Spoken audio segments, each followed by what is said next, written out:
Hey, Chandler Bolt here, and in this video I'm going to talk about how to systematize your job and how to create a playbook for your company. Now,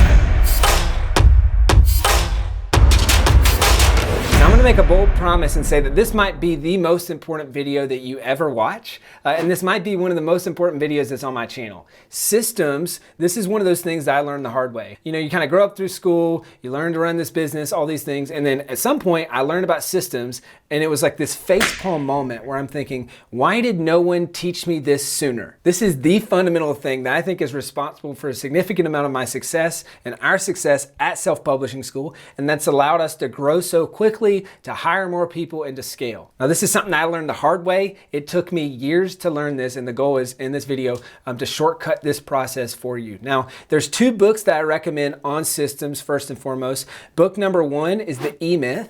So this is kind of the why behind systems. So I'll give this kind of first because a lot of people aren't sold on the why behind systems, and they don't understand why they're important. They don't like them. They don't think that they're interesting, all those things. So they're not motivated to do them. So I'll hand them that book first. Now, I've also got a video. It's the why behind systems. So definitely watch that video or send that video to your employees if they're not sold on systems. But that's the why. This video is going to be more about the what and practical steps to actually create systems and to create what we call a playbook inside your business, which I'll talk about a little bit later. The second book that I recommend is Work the System by Sam Carpenter. Now, this is very dense. It's kind of the instruction manual for systems and how to create them. So I definitely recommend reading those books in that order. Now, I want to give a brief why behind systems and playbook, and then really the most of this video will be spent walking you through practical next steps. Now, why are systems and a playbook important in your company? Now, again, I've got a whole separate video on why systems are important that goes in detail, but the cliff notes are, if you're an entrepreneur, systems and a playbook will allow you to scale. They'll allow you to increase your profit margins. This will allow you to remove yourself from the business in the future. It will allow you to sell the business, and you'll get a significantly higher multiple because everything is systematized. And the biggest thing is it allows you time freedom to truly get out of the business, whether you're selling, whether you're passing this business off to someone else, or whether you just want to get back your time and spend less time working. Now, as an employee, systems and a playbook are important because this is the fastest way to get promoted. Now, this happens all the time where I've got top performers inside my company and I want to promote them, but what do I have to do to be able to promote them? Well, if I want to promote them, it's because they're doing an incredible job where they're at. But if I'm able to promote them, it means I can bring someone off the street to do their job. Now, that's the biggest gap. And so I always tell my employees, hey, can I bring someone off the street and get them up to speed within 2 to 4 weeks to do your job? Because if the answer is no, then I can't promote you because I still need someone to do that thing. Or if I do promote you, it's going to be really hard because you're going to have to spend the first few months training that person. You're not going to enjoy that. You're not going to be able to do your new job. So systems, creating systems and creating a playbook is the fastest way for you as an employee to get promoted. It's also going to make you more efficient, more effective. It's going to help you stop doing things that you do not want to do.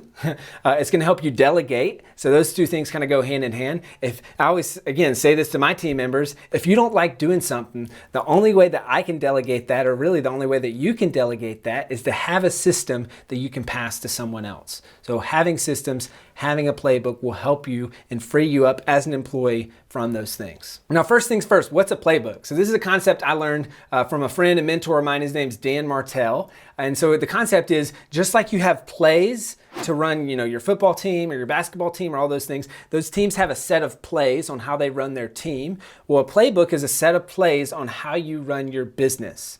So what are the key things in your business that need to get done? And these are processes, or SOPs. So standard operating procedures around those things. Now, the simple playbook formula is 4 things. It's systems, references, templates, and a playbook backlog. Now, I'll walk you through those things, and we also will have a downloadable resource along with this video, kind of a template of sorts for your playbook. So systems, these are SOPs. These are standard operating procedures. So if you think about, one of our best systems that we have is how we recruit, interview, and hire. I've got a video on our A-player hiring process. In my opinion, that's one of the best things that we do. So that's a system going step by step through that entire process. How do you recruit? How do you interview? How do you select the best candidates? How do you hire them? How do you sell them on working for you? How do you get them started in the company? And then we have onboarding system or SOP, templates, things like that. So their first 30 days, we have that as a system. If they get fired, we have that as a termination SOP. So it's kind of like this full process. We have systems both internally and for our customers. So that's systems. Number 2 is references. So think about what are the things that people in your business need or information that people need to know. So there's a couple common references that we have in self-publishing school. So there's our product offers doc. So think about, this is all of the products that we have, the price points, exactly what's included, all those things. So at the drop of a hat, any new employee can go review that and they know what's included in what. Now, think about this as an owner or as a leader. How often do you spend in the day-to-day answering questions that come up all the time, right? And if you had a reference, they could just go to that reference and they could find the information themselves. Now, I was gonna get to this later, but I'll just go ahead and spoil it. And that's that one of the first things that we have people do when they come onto the team is to review all the playbooks. So think about that. The first week on their job, they now know how we run everything because it's all documented. Now, the last thing is templates. So SRT, this is the T, templates. Now, these are kind of plug and play scripts. Now, these all interchange and things like that, but templates often are referenced in either references or SOPs. So I'll use the hiring example again. So as we go through the hiring process, we have a template for a job application landing page. So that's fill in the blank. Put the video here, what's the title of the position, what's the qualifications that we need, things like that. We have an email template that we send out to our audience to get people to apply. We have email templates when we go through the process and emailing people to get them onto interviews. We have templates for if someone gets turned down, here's the script that we send. The whole process is templatized. Now also one of the biggest templates is a systems template. Now this is getting pretty meta, but you clone the systems template anytime you need to create a system or reference. So you clone this template and it's kind of the basic framework that we walk through. So we've got resources, so we cross out to other resources, playbooks, things like that. We have kind of the purpose of the playbook. What are the practical steps and then what are final checks? I'll attach a playbook template as part of this video and you can clone that to create your first systems. Now the last thing that's part of the playbook is what we call the playbook backlog. So this is another tab. So you've got your systems tab, your reference tab, your templates tab, and then your playbook backlog. Now this is where it's kind of self-explanatory, right? This is where we're gonna put the backlog of systems for you to create or for someone on your team to create. Now, I'm going to explain kind of in just a minute the 3 questions to ask to figure out how do I know what to systematize? But this is where you put those ideas. Now, what helps is, a lot of times it's like, all right, I've got 2 hours to create systems. But if you're anything like me, you would show up to those 2 hours and then you would just hope that lightning strikes.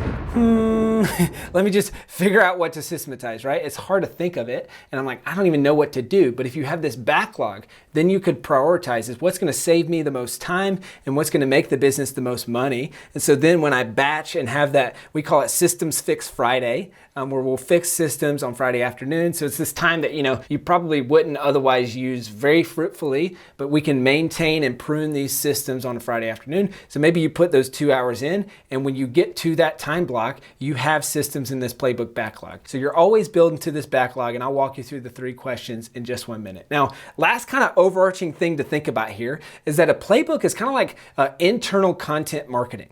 So we do a lot of content marketing at Self-Publishing School. It's a huge way that we've grown our company. And what we started to realize is that playbooks are content. So if you think about a content marketing strategy, you have all these blog posts and then you have this site.